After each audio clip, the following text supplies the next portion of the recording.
The cowboy went pale the moment he saw the words inside the box she carried, and she had no idea why.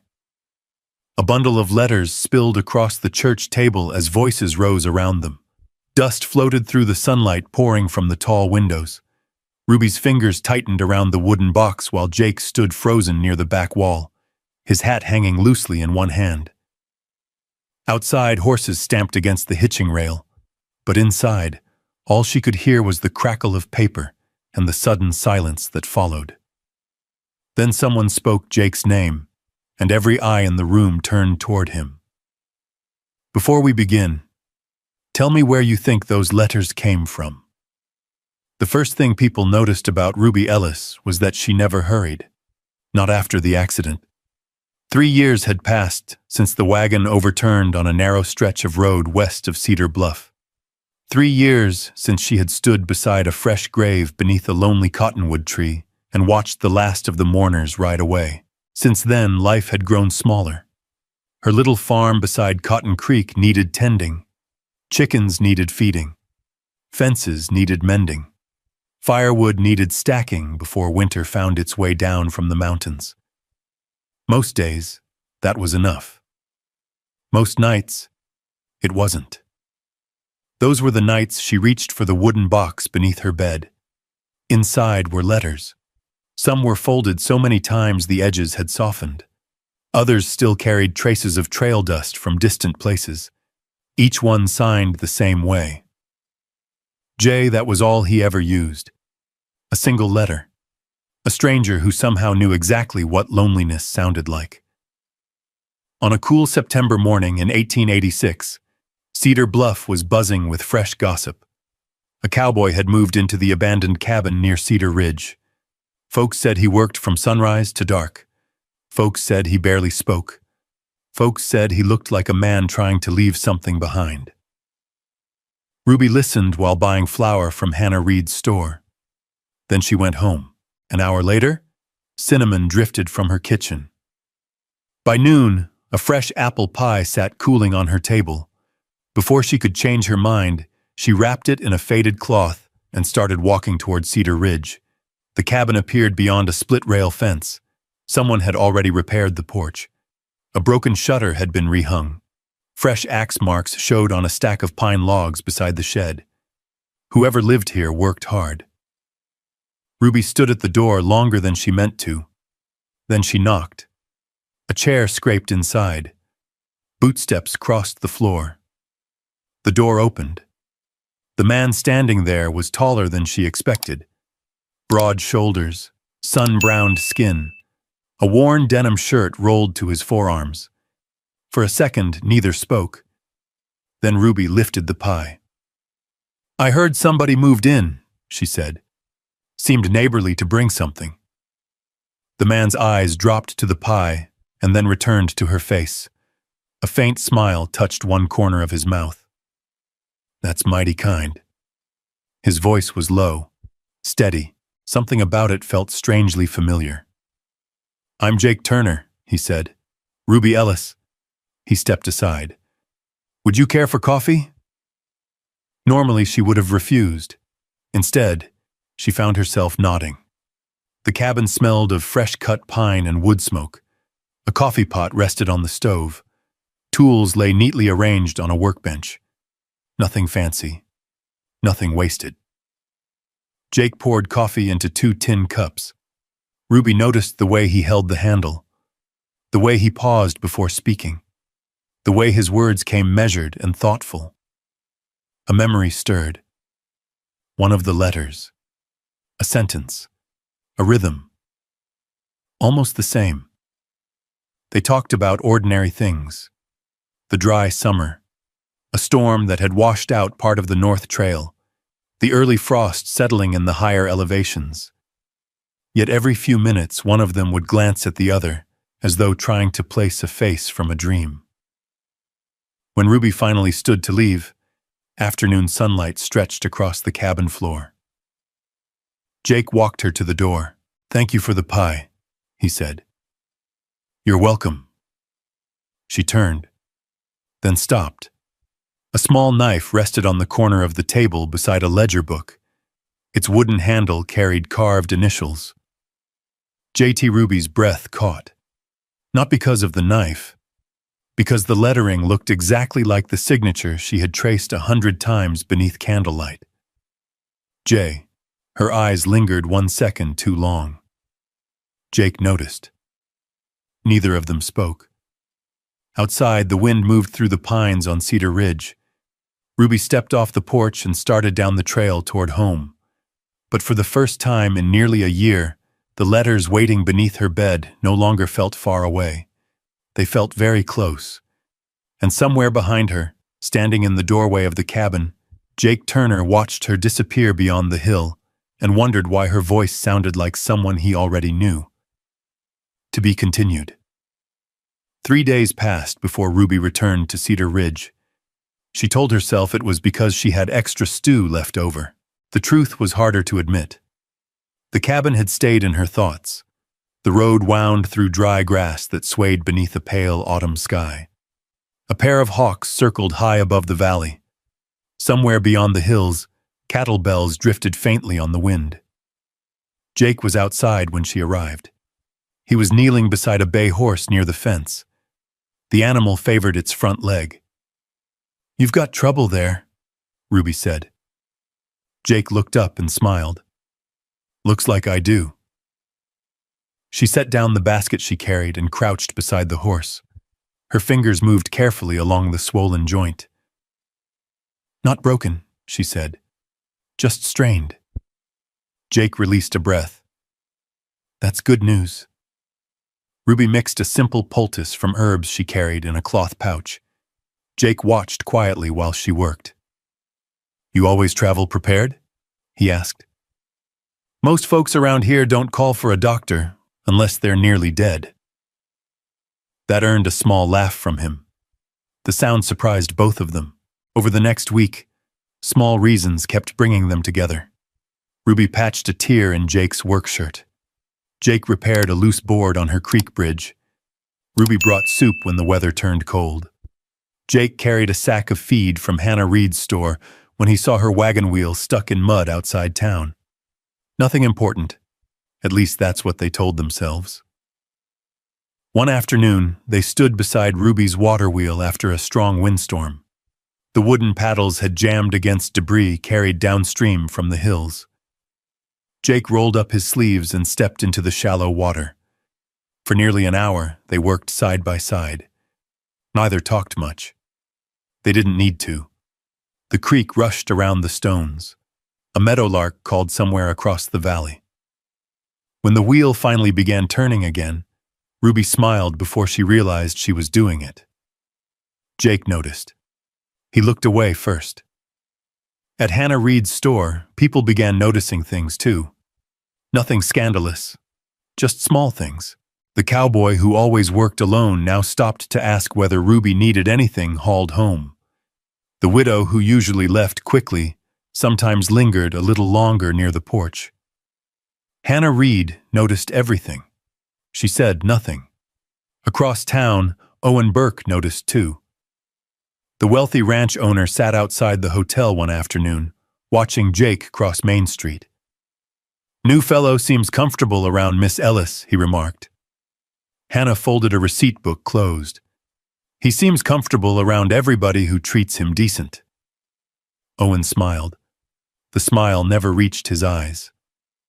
Meanwhile, something else quietly grew between Ruby and Jake. Familiarity. One evening after church, candles flickered along the walls while neighbors gathered for a community supper. Ruby stood near the piano speaking with Hannah. Someone asked if she still wrote poetry. Ruby hesitated. Then she recited a few lines she remembered. Lines about mountains holding the last light of day. Lines she had once copied into a letter. Across the room, Jake froze. His plate remained untouched in his hands. He knew those words. Not because he had heard them before, because he had read them. Months ago. By lantern light. Hundreds of miles away. The room continued buzzing around him, but Jake heard none of it. He watched Ruby standing near the piano. For the first time since arriving in Cedar Bluff, Certainty settled over him. Ruby Ellis was the woman who had been writing to him. The woman whose letters still rested inside his saddlebag. The woman he had recognized without understanding why. And suddenly every conversation they had shared felt different, much more dangerous, because now he knew the truth, and he had no idea how to tell her. To be continued. For 2 days, Jake carried the truth around like a stone in his pocket. Every time he saw Ruby, he nearly said it. Every time he stopped himself. The timing never felt right. One morning she arrived at the cabin with a basket of biscuits still warm from the oven. Another afternoon they spent an hour repairing a section of fence where a fallen pine had crushed the rails. The words stayed trapped behind his teeth. Then trouble rode into Cedar Bluff. It happened on a gray morning when low clouds hung over the valley and the mountains disappeared behind mist. 3 riders came down Main Street. Their horses were dusty. Their coats carried the look of men who had traveled hard and far. Folks noticed. Folks always noticed strangers. Jake noticed too. He was loading lumber beside the general store when he saw them. The moment he recognized the lead rider, the color left his face. The man recognized him too. Neither waved, neither smiled. The riders continued toward the hotel. Jake finished loading the wagon without speaking. That evening he skipped supper at Hannah Reed's store and rode straight back to the cabin. Ruby noticed his absence. The next day she found him repairing the roof of the shed behind the cabin. "You missed dinner," she said. Jake climbed down from the ladder. "Had work." It was the first time she had heard him answer without looking directly at her. The silence that followed felt wrong. Late that afternoon, Ruby stopped near the hotel to deliver medicine to an elderly ranch wife. As she crossed behind the stable, she heard voices. She hadn't meant to listen, but one name caught her attention. Jake. She froze. The men from the hotel stood near the corral fence. Dead Horse Pass should have finished him years ago. He knows too much. He walked away before Burke's partners could tie up loose ends. Ruby's pulse slowed.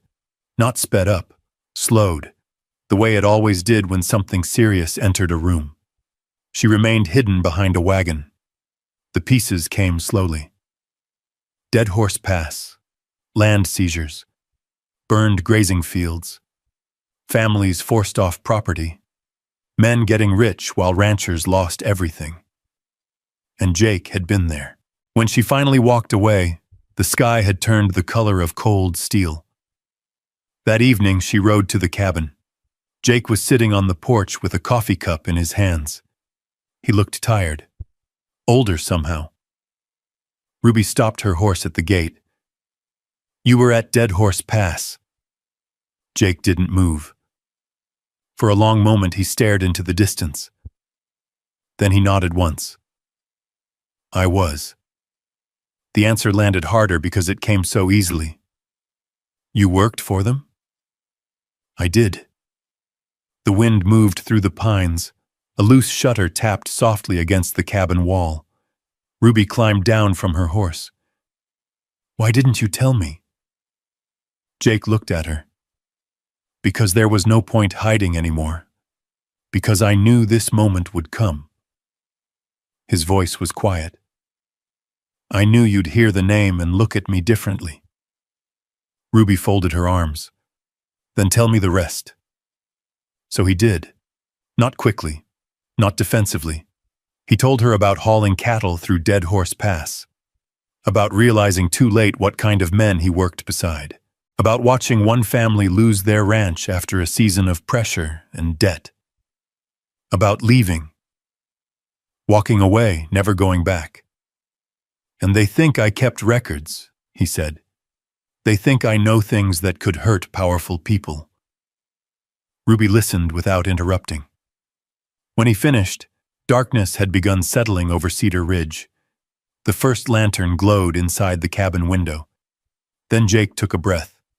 The hardest part was still ahead. "There's something else," Ruby waited.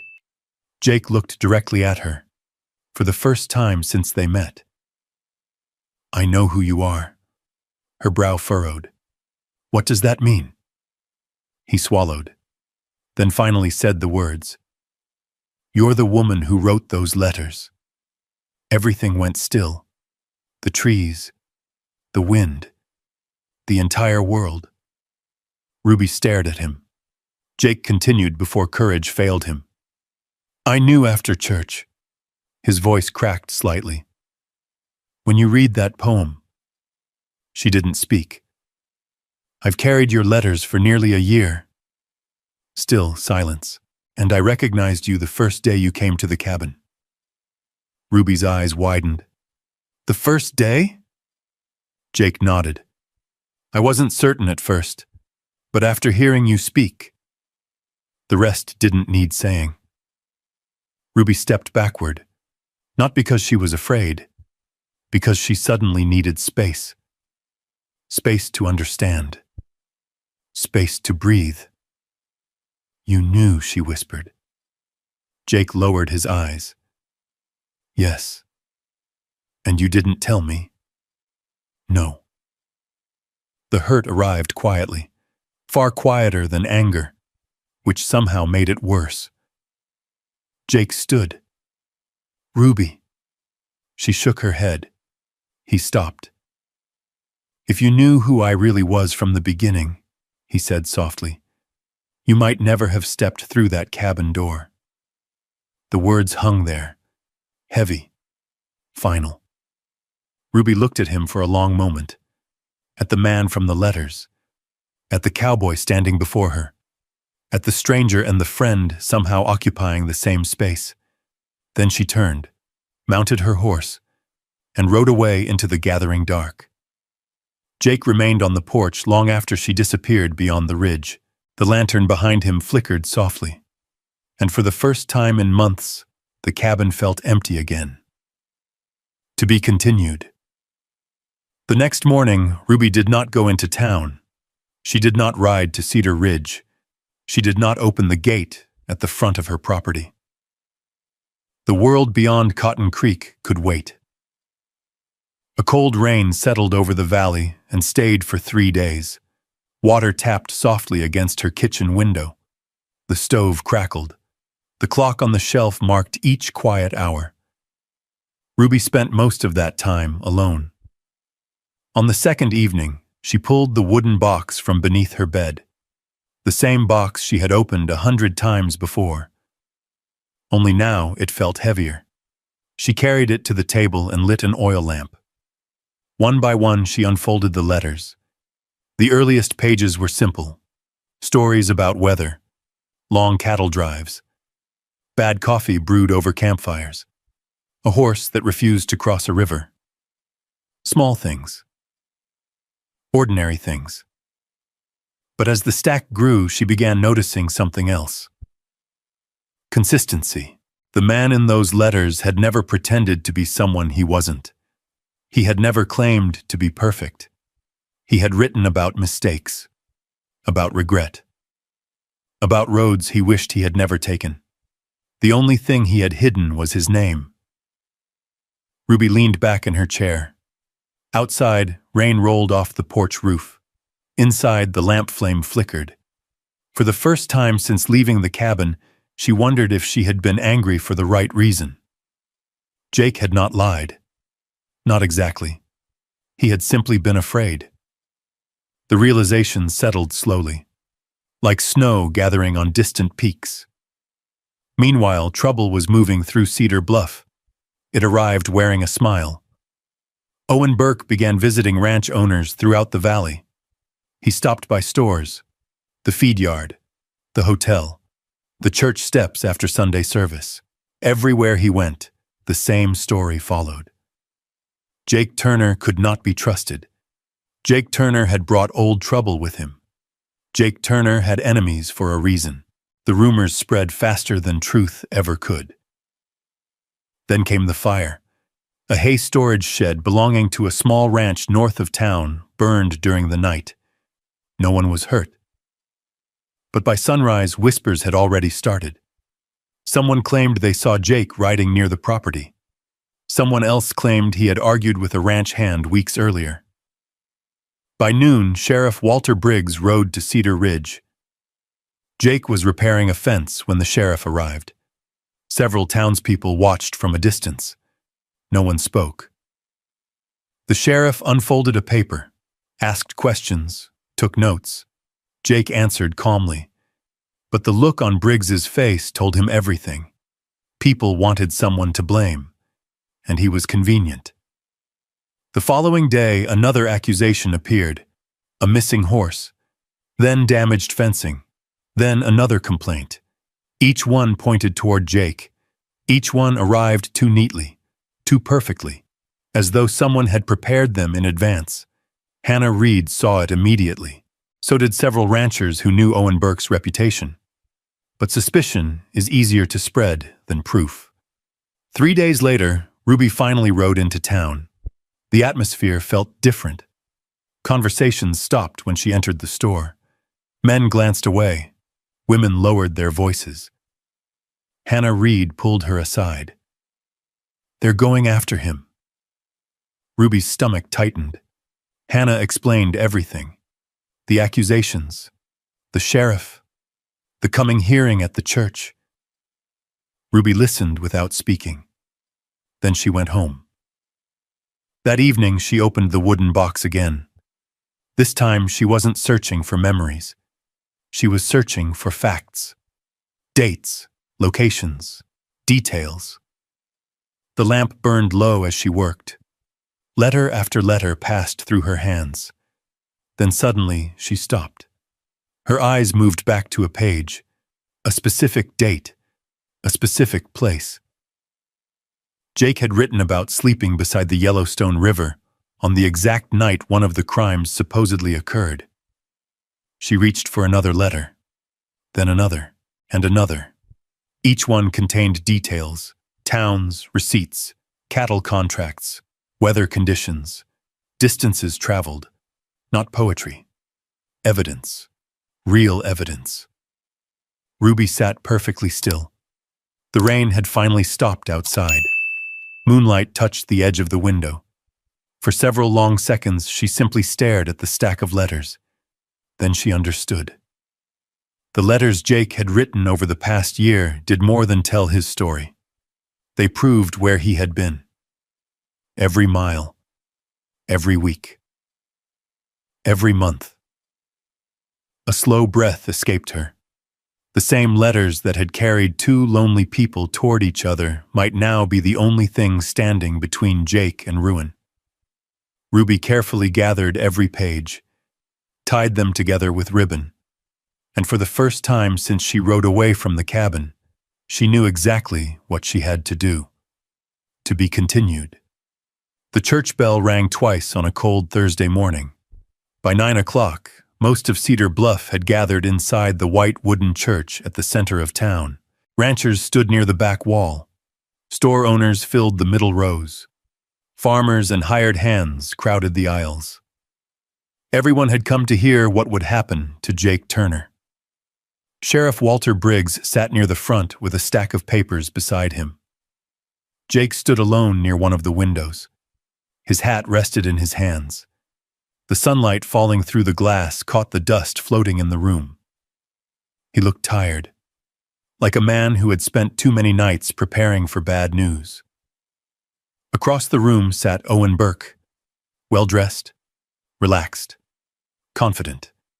The kind of confidence that comes from believing a story has already been decided. Then the church doors opened. Every head turned. Ruby Ellis stepped inside carrying a wooden box. The same box that had spent months beneath her bed. The room fell quiet. She walked down the aisle without hurrying, without looking left or right. When she reached the front, she placed the box on the table. Sheriff Briggs frowned. "Miss Ellis?" Ruby untied the ribbon around the letters. "I believe these belong in the record." The sheriff exchanged a glance with the county clerk. Then he nodded. One by one, the letters were examined. Dates, locations, town names, supply receipts folded between pages, notes about weather, mentions of river crossings and cattle deliveries, week after week, month after month. The evidence formed a trail, a real trail, the kind that could be followed. Soon the room began to shift. People whispered, heads turned. Several ranchers recognized dates from cattle shipments they had signed themselves. Others remembered seeing Jake in places hundreds of miles away when some of the accusations supposedly happened. Hannah Reed stood. Then another ranch owner stood. Then another. Each offered small pieces that matched the letters. By noon, the story Owen Burke had built was beginning to crack. His smile disappeared. The sheriff's questions grew sharper. The county clerk reviewed land records brought in from neighboring districts. Several signatures didn't match. Several debt claims looked suspicious. Then came the final break. A rancher from the Northern Valley produced copies of payment ledgers tied to Burke's operations. The dates connected everything. The room erupted into low conversation. Owen rose to his feet. "This is ridiculous." No one answered. His eyes landed on Ruby. For a brief moment, frustration replaced charm. "You expect people to take the word of one woman over years of business records?" Ruby met his gaze calmly. She said nothing. She didn't need to. The letters were speaking for themselves. Jake watched from across the room. He had spent most of his life riding away from trouble, yet somehow this woman had walked directly into it for him. Sheriff Briggs finally stood. "The accusations against Jake Turner are withdrawn." A murmur swept through the church. The sheriff continued, "There is sufficient reason to investigate Mr. Burke's financial dealings and property claims." The silence afterward felt enormous. Owen's shoulders sagged. For the first time, he looked uncertain. Outside, church bells rang noon. Inside, the weight that had hung over Cedar Bluff for weeks finally began to lift. People slowly filed toward the doors. Some stopped to shake Jake's hand. Others nodded respectfully toward Ruby. Small gestures, but meaningful ones. Jake waited until the crowd thinned. Then he crossed the room. Ruby was gathering the letters back into the wooden box. Neither spoke at first. The church had become strangely quiet. Only the creak of floorboards remained. Jake looked at the letters, then at her. "You saved me." Ruby closed the lid. "No." Her voice was gentle. The truth did. For a moment, neither moved. Then Jake smiled. Not the careful smile he usually wore. A real one. The kind she had imagined many times while reading his letters. Winter passed. Snow covered the valley. Then spring arrived. The mountains turned green again. Wildflowers appeared beside Cotton Creek. One April morning, Ruby found a single envelope resting on her porch.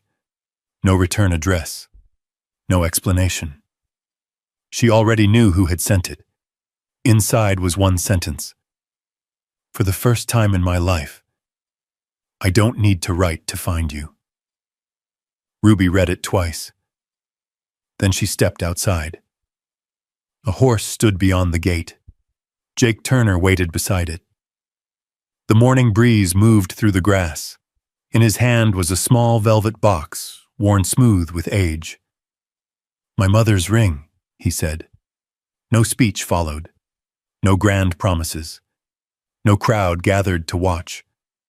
Just two people who already knew each other's hearts long before they knew each other's faces. Ruby looked at him, at the man from the letters, the man from the cabin, the man who had finally stopped running. Then she smiled, and this time neither of them needed words, because sometimes the longest journey isn't across mountains or open prairie. Sometimes it's simply finding the courage to stay. The cottonwoods along the creek rustled softly in the spring wind, and for the first time in a very long while, neither of them was waiting for tomorrow to begin. The end. As the sun settled behind the Montana hills and the shadows stretched across Cotton Creek, it was hard not to think about how close Ruby and Jake came to missing each other. A different choice, a different day. One unopened letter, one pie never baked, and their paths might have passed like strangers in the wind. Maybe that's why this story lingers. Because if you place yourself where Ruby stood, carrying old grief and wondering whether your best days were already behind you, you understand how much courage it takes to open the door one more time. And if you've ever carried mistakes the way Jake did, believing they would always follow you, then you know how powerful it is when someone sees the whole truth and stays anyway. Sometimes healing doesn't arrive with fanfare. Sometimes it comes quietly. A handwritten letter, a shared cup of coffee, a person who refuses to give up on you when giving up would be easier. Perhaps that's the lesson hidden in this little corner of the frontier. Love is not about finding someone perfect. It's about finding someone who knows your scars and still chooses to walk beside you. I'd love to hear from you. If you were Ruby or Jake, what part of this journey would have stayed with you the longest? And if stories like this bring you comfort at the end of a long day, I hope you'll stay a little longer. There are still more dusty roads, forgotten secrets, second chances, and heartfelt Western love stories waiting just beyond the next horizon. Until then, take care of yourself, and we'll meet again in the next story.